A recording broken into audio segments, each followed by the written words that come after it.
raadiyoo sagalee Ameerikaati.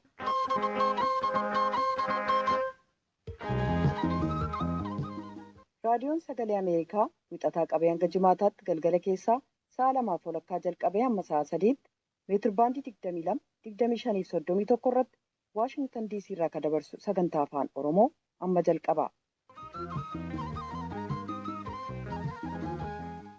Kanneen raadiyoo marsaa intarneetii fi saatalaayitiin Naayilsaatiin akkasumas feesbuukiidhaan sagantaa keenya hordofaa jirtan dhaggeeffatoonni keenya bakka jirtan maratti nagaan keenya sinaa ga'u attam ooltan. Kamisa Eebila 22 bara 2021 keessummeessituun keessan har'aa Antuu Jibee Horaati. Aangawaan tokkummaa mootummootaa gameessi tokko naannoo Tigraay godina waraansitti geggeeffame keessatti hokkara saalaa geggeessame ilaalchisee ammallee gabaasaan dabalataa bahaa waan jiraniif hokkaraawwan dubartootaaf durboota irratti geggeessaman guutummaan haala isaa beekuun baatilee hedduu fudhata jedhan.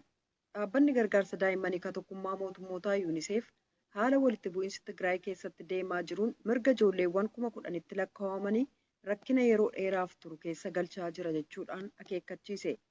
Miseensi Shanee Gumii Sabaa Adda Bilisummaa Oromoo Abdii Raggaasaa mana murtii waliigalaa Oromiyaa dhaddacha yakkaatti dhiyaatanii himata irratti dhiyaate 2 keessaa tokkoon bilisa bahuu abukaatoon isaanii ibsaniiru.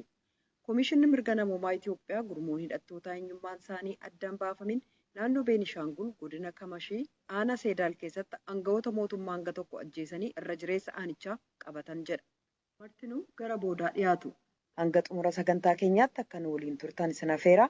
Piroodyusariin Tamsaasaa Har'aaf Nugusuu Taammiree, miidiyaa hawaasummaaf tamsaasa intarneetii gama qindeessuun immoo Tiksiti Gammee oduuf gara Bafaqaaduuttan isin dabarsa.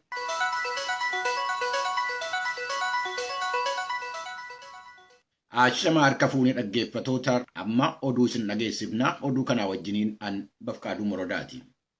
Naannoo bulchiinsa Beenshaangul Gumuz zoonii Kamaashii keessatti hidhattoonni eenyummaan isaanii hin beekamne aanaa Sadaalee keessatti haleellaa gochuudhaan aangawoota mootummaa ajjeesuu isaanii Komishiiniin mirga namummaa Itiyoophiyaa beeksiseera.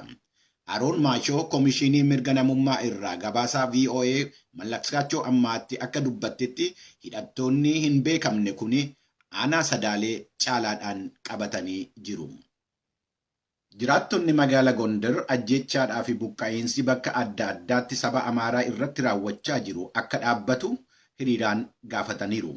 Mootummaan federaalaa ajjeechaa kana dhaabsisuudhaa fi tarkaanfii hin fudhanne jedhanii hiriirtonni kun balaaleffataniiru. Hiriirtonni magaala Gondar kun dhaadannoo dhiigni Oromoo dhiiga kooti jedhu afaan Amaaraatiin afaan Oromootiin barreessanii firummaa saba Oromootiif qabanuu akka ibsanis gabaasameera. Hiriira duraan magaalota naannoo Amaaraa keessatti taasifaman irratti dhaadannoon tuttuqaa of keessaa qaban akka yaada saba Amaaraa bakka hin buune qindeessitoonni hiriira Gondar VOA'dhaaf dubbataniiru. Karaa biraatiin mormiin manaa bahuu lagachuu magaala Baahir Daar keessatti guyyaa lammaffaadhaaf itti fufee manootiin daldalaatii fi biirooleen adda addaa guyyaa lammaffaadhaaf cufamanii oolaniiru. Gabaastuun VOA Asteer Misgaanaaw akka jettetti haalli magaalticha keessa jiru muddamaadha. Bakka tokko tokkotti dhukaasni qawwee hin dhaga'ama. Bulchiinsi magaala Baahir Daar kaleessa ibsa baaseen yaaliin aggammii saamichaa kamiyyuu irratti tarkaanfii akka fudhatamu beeksiseera. Hiriira gudduu kana magaala naannoo Amaaraa keessatti geggeeffamaa turan irratti ergaa daddarbaa turan tokko balaaleffachuu isaa paartiin badhaadhinaa mootummaa naannoo Amaaraa beeksiseera. Badhaadhinni naannoo Amaaraa kaleessa ibsa baase irratti akka jedhetti dhaadannoon hiriira kana irratti mul'achaa turan tokko ejjannoo mootummaa naannoo Amaaraatii fi saba Amaaraa kan bakka bu'u miti jedheera. Paartiin mormitootaa sochii biyyaalessaa Amaaraa yookaan Abin jedhamee beekamu gocha kanaaf itti gaafatamaa akka ta'e ibsa isaa keessatti hubachiisuunsaa beekameera.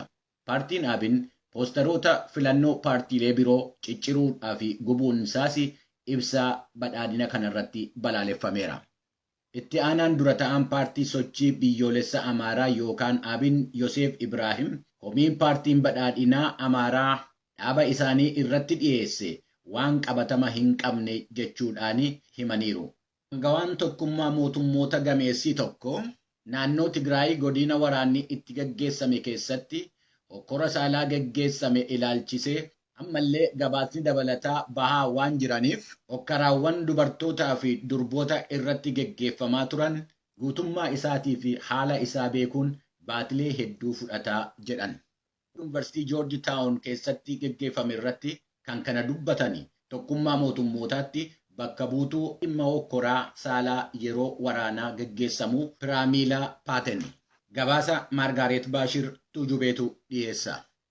Naannoo Tigraay keessatti humnaan gudeeddii irra hedduun karaawwatame loltootaan ta'uu tokkummaan mootummootaa gabaasee jira. Kanneen gabaasaman kun karaawwatame humnooti ittisaa biyyaa Itoophiyaa, loltoota Eertiraa, humnooti addaa Amaaraaf gareelee hidhatan kan sirnaa hin ta'iniif milishoota isaan waliin hidhata qabaniin ta'uu beeksisee jira. Waajjirri dhimmootii mirga namaa akka tokkummaa mootummootaaf Komishinni mirga namaa Itoophiyaa waliin ta'uun qorannaa akka gaggeessan walii galame battala akka jalqabu bakka buutuun addaa akka tokkummaa mootummootaa Paatan gaafataniiru. Yeroo isaatti gaggeessamuun murteessaadha jedhan ragaan jiru tuun dhabamsiifamin dura yeroon gaggeeffamuun murteessaadha jedhaniiru.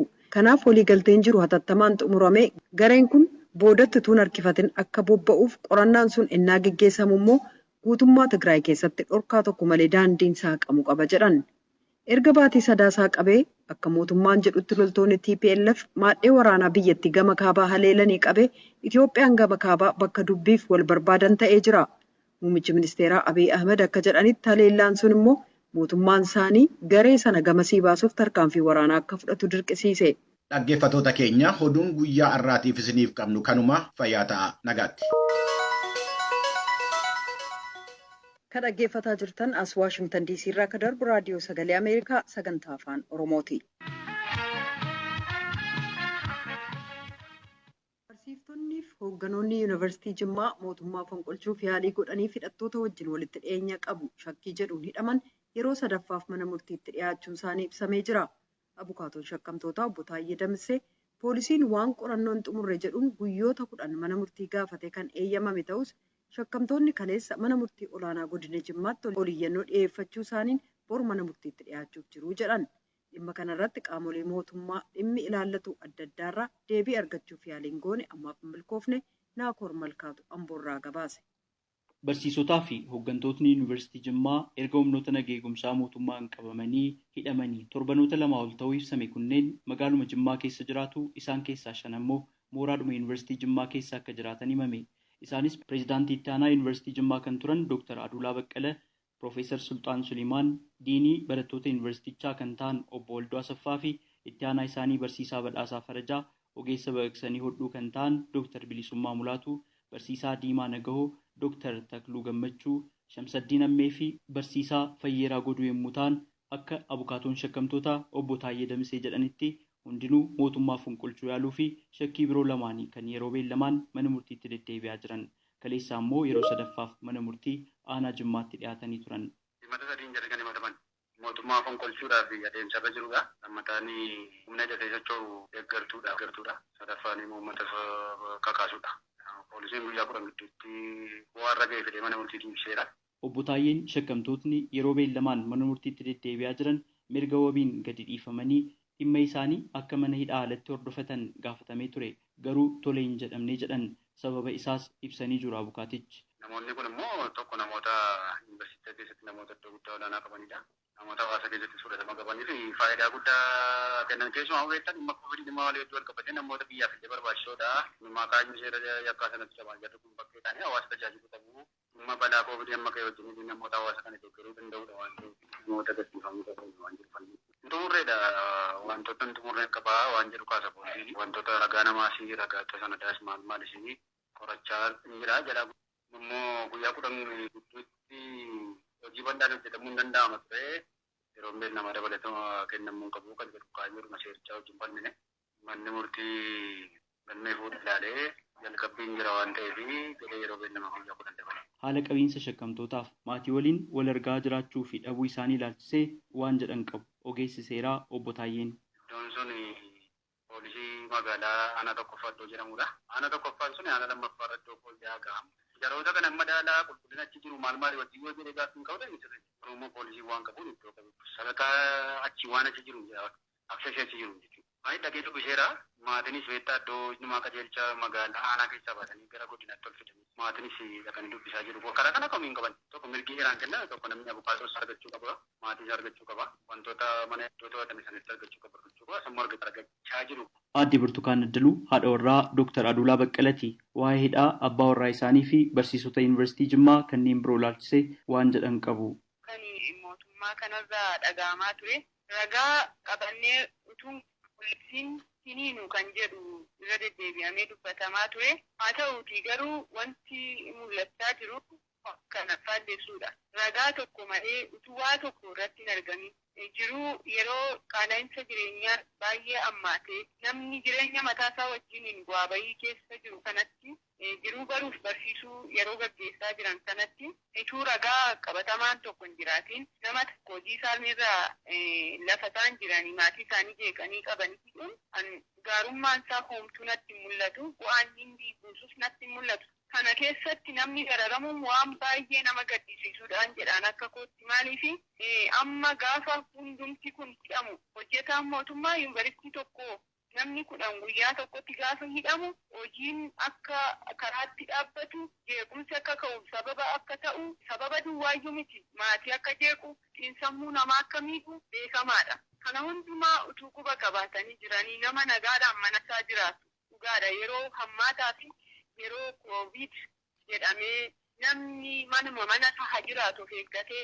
ofaa eeggatu dhukkuba kanarraa yeroo jedhamutti nama amma kana sanuu immoo xiinsammuu haala miidhuun xiinsammuu ijoollee keenyaa haala miidhuun akka kanatti dararuun isaanii baay'ee natti dhaga'ama. Kanaaf jechuudha tokkoffaa akka bu'aatti mootummaa kanaaf bu'aan inni buusu natti mul'atu maaliif ogeessota isaa hidhee mootummaan tokko bu'aa argata jedhee hin yaadu. Amma of beekutti immoo wanta inni kanatti hirmaate jedhee hojii isaarraa kanas hojii baruuf barsiisu yeroo aangoo qabus wanta hirmaate ija kootiinis qabatamaanis beeku qaba jedhee waan yaadu hin qabu waa tokko kana jechuu hin danda'u. Dhimma kanarratti akka deebinuuf kennaniif gara hooggantoota poolisiif waajjira haqaa magaalaa Jimmaatti irra deddeebiin bilbilee turrullee eeyyamamoo hin taane yaaliin hangawoota koomishinii poolisii fi biiroo nageenyaa Oromiyaa dhimma kanarratti bilbilaan argachuuf irra deddeebiin goonillee ammaaf hin milkoofne. Abukaatoon shakkamtootaa obbo Taayyee Damsee poolisiin waan qorannoo hin xumurre jedheef manni murtii guyyoota 10 akka kennuuf gaafatee shakkamtootni kaleessa gara mana murtii olaanaa godina Jimmaatti ol iyyannoo dhiyeeffachuu isaaniin boru jechuun guyyaa Jimaataa mana murtiitti ni dhiyaatu jedhaniiru. Gabaasa Raadiyoo Sagalee Ameerikaaf Naakoor Malkaa Amboorraa.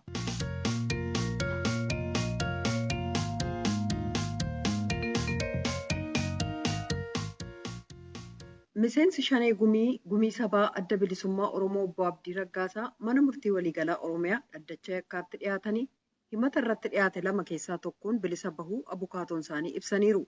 Himata isa tokkoof immoo Eebila 22 bara 2013tti ragaa ittisaa akka dhiyeeffataniif beellameera manni murtii jedhan abukaatoon isaanii obbo Tuulii Baayisaa Tsahaay Daamxootu gabaase.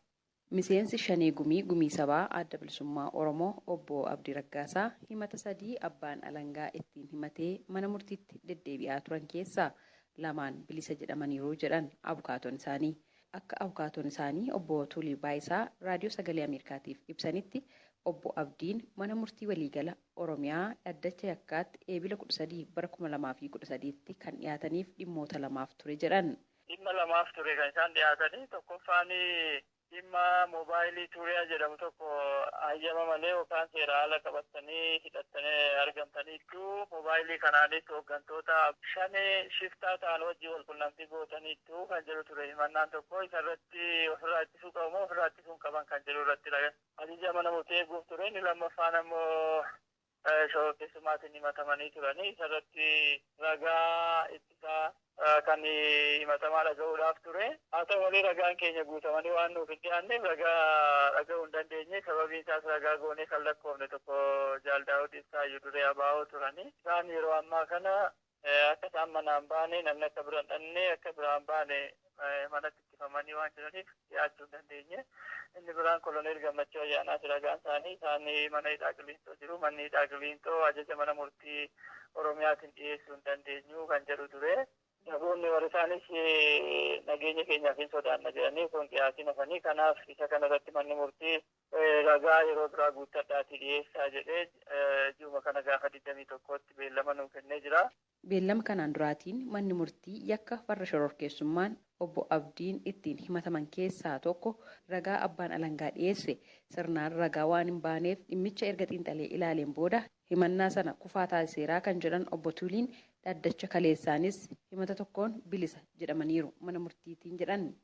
Inni biraan galmee moobaayilii seeraan ala qabame qabatan jedhame sanadha. Isarratti ilaalchisee manni murtii jalmurtii kennee jira. Galmee kanarratti sana dura ragaan abbaan alangaa dhiyeesse dhiinsaarraati ibsi kennamee ture. Abdiin moobaayilii kanaanii gantoota shiftaa adanii wajjin wal qunnamtii taasisanii gocha shororkeessummaa raawwataniiru kan jedhu achi keessa tuttuqamee ture. Haa ta'u malee moobaayiliin kun kan hin hojjetedha jedhanii obbo Abdiin falmaa turanii yookaan tajaajila hin kennu gammoojjii yeroon ture qabachaan ture itti dhimma ba'an ture erganii akka deeme garuu waggaa 6 tajaajila hin kennu kan jedhu ture.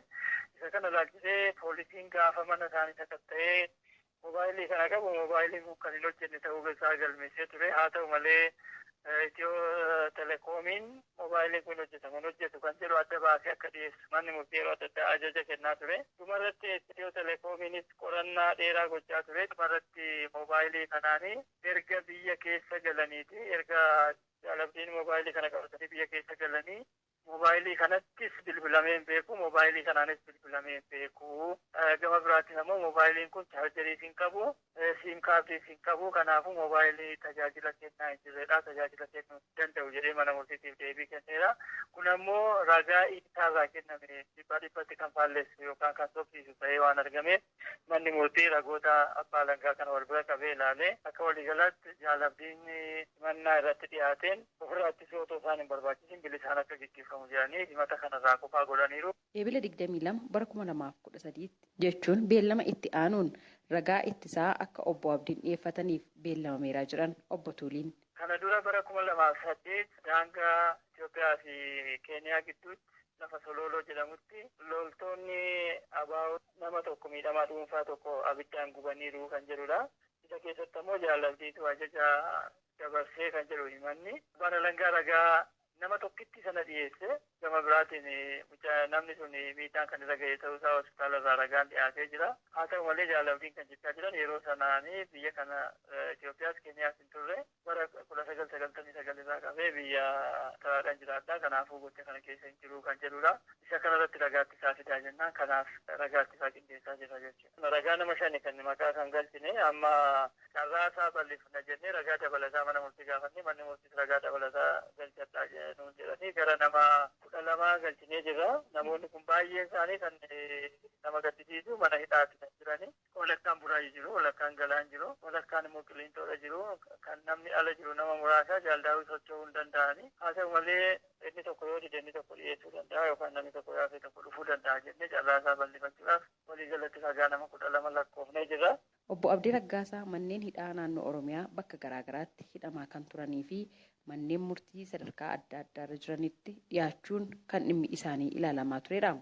Erga hidhamanii waggaa 1 fi ji'a 2 ta'aniiru. Obbo Abdiin manneen murtii sadarkaa aanaatii hanga mana murtii waliigala Oromiyaatti galmeen isaanii cufamaa bilisas jedhamaa akkasumas mirgi wabii eegamaa fi tureeraa kan jiran abkaatoon isaanii yeroo dhiyoodhaanas abbaan alangaa himata 3 himateen ragaa dhaggeeffateen manni murtii bitaaf mirga dhaddacha dhaggeeffateerraa himata 2 bilisa isaan baaseera.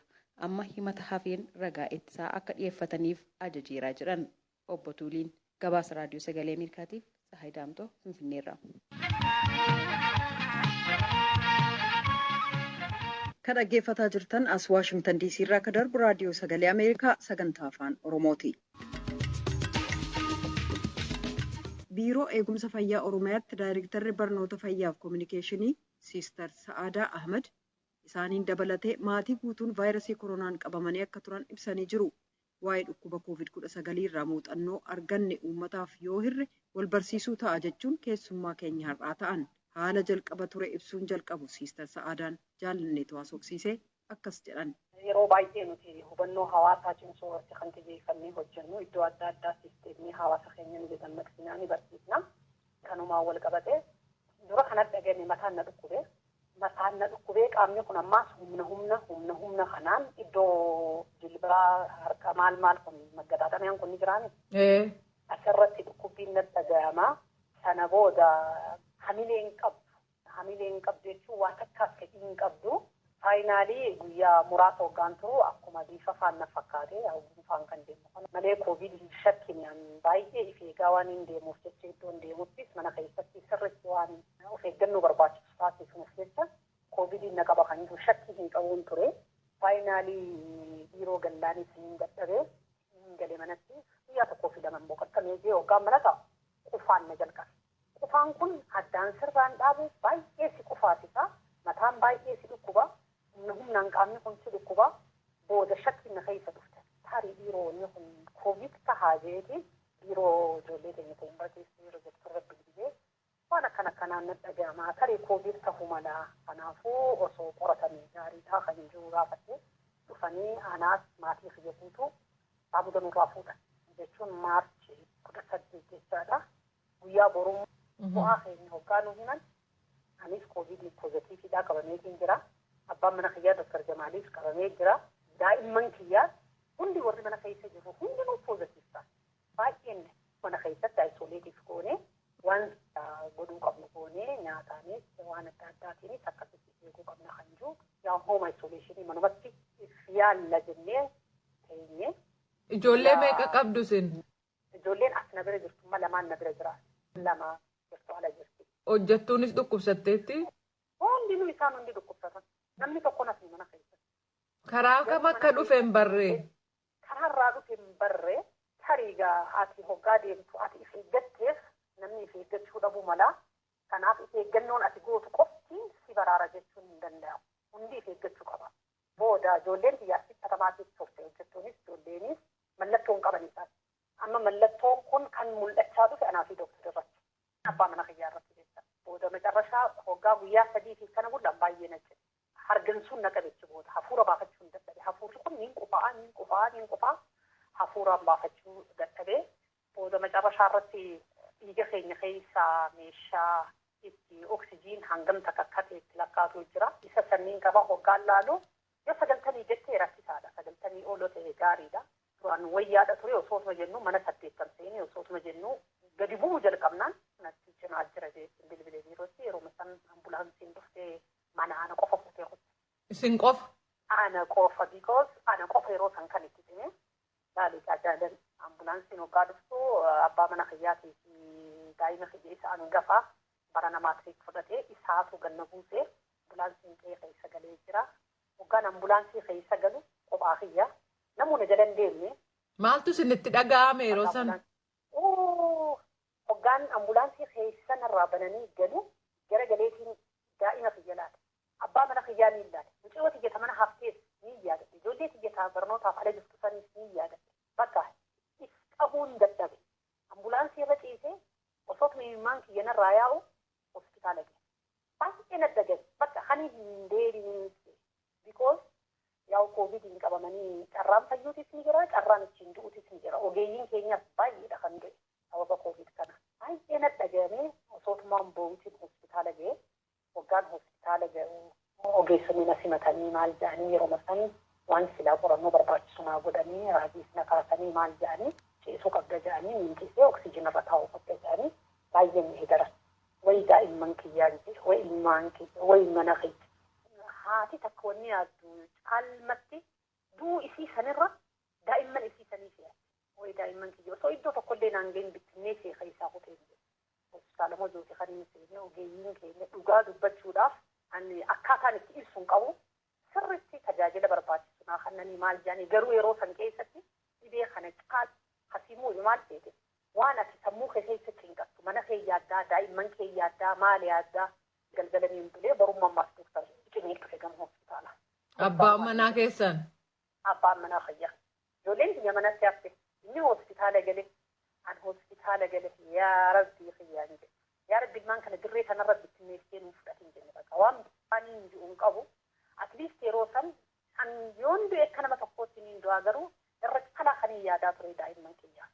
Dhibeen isaas cimaa hedduu na cimaatti fe'anii fi xiqqoo abbaan mana kiyyaa fooyyee ni qaba garuu baay'ee natti maadhufe guyyuma guyyaan natti maadhufe koovid akkas ta'uusaa akka ogeettii fayyaatti akka nama daariktara barnoota fayyaa sagantaa san qindeessutti sadarkaa naannootti sadarkaa sanitti iyyaanne on koovid yeroo baay'ee hojjetoonni biraatis biiroo keenya keessaa warri qabaman ni jira yaa'u asiin batamaatii mallattoon qabanii guyyaa 14 akka waggaa turan booda waggaa ilaalaman negatiif taha akkasi cimuusaa iyyaanne an dura waggaa baay'ee natti maadhufe ogeeyyiinis tajaajila silaa barbaachisu naaf gochaa dhufanii.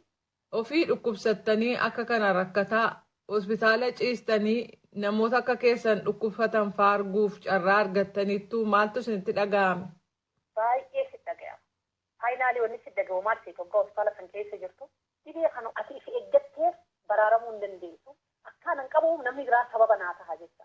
Akka namni biraa qabamu as ani sababaan ta'e wal sirriitti if eeguu baadde osoo if eeggachuu dandeenyu akka dhibeen kun qabne gorsa ogeessa fayyaa fudhannee osoo ofirraa qoluu dandeenyu dhibee kanaan qabamne maatii keenya bittinneessine hanga lubbuudhaan dhabamuu takkatti gahuun baay'ee si dhaga'ama. Baay'ee haala san keessa taate warri akka kiyyatti daa'imman duraa qabamanii mana jiran abbaa warraatii fi haati warraa hospitaala jechuun boqonnaa sammuu qabdu.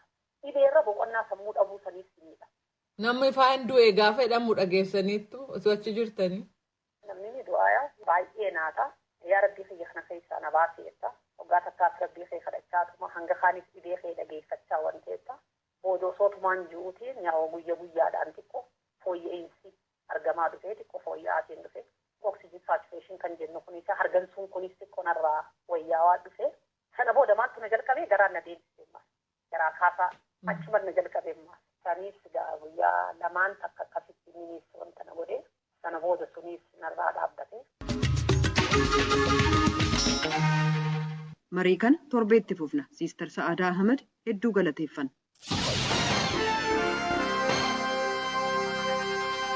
Kanatti aansinee ibsa gulaalaa kan imaammata Yuunaayitid Isteetsi calaqqisu isiniif dhiyeessina.